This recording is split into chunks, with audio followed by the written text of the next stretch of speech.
बिस्मिल्लाहिर्रहमानिर्रहीम। अस्सलाम वालेकुम व्यूवर्स, क्या हाल है? जी सफ़ियान अहमद देसी पकवान पे ये आज हम लेके आए हैं भटूरों की रेसिपी। ये भटूरे कमर्शियल भटूरे हैं।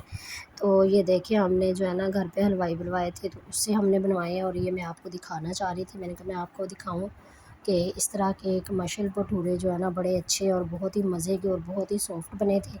तो ये देखिए, हमने 12 रबीउल अव्वल के मौके पर ये बनवाए हैं। तो ये पेड़े बने हुए हैं, तकरीबन 1000 जो है ना पेड़ा है इन्होंने बना के रख दिए और चने तैयार कर दिए हैं। चने भी बहुत ही मज़े के और बहुत ही अच्छे बने थे और ना सबको ये बहुत ही पसंद आए थे। तो इन्होंने पेड़े जो बनाए हैं ना, पेड़े बना के ऊपर से शॉपर घी लगा के ऑयल लगा के ऊपर से शॉपर ढक दिया था, ताकि ये जो है ना पेड़े ख़राब ना होए और खुशकी वगैरह ना आए। दोनों थाल भर दिए थे माशाल्लाह, इतने बड़े बड़े थाल थे कि वो माशाल्लाह बहुत ही ज़्यादा भटूरे बने हुए थे और बहुत ही मज़े के और बहुत ही अच्छे भटूरे सॉफ्ट थे। जिसने भी खाए बहुत ही सब ने तारीफ़ की है। चने भी इनके बहुत ही मज़े के बने हुए थे और जैसे कमर्शियल बनते हैं वैसे ही इन्होंने बनाए, बग़ैर लहसुन अदरक के, बग़ैर प्याज के। तो ये भटूरे जो है ना इधर तैयार हो रहे हैं। ये देखें, बड़े मज़े के, बहुत ही फूले फूले और बहुत ही मज़े के भटूरे थे।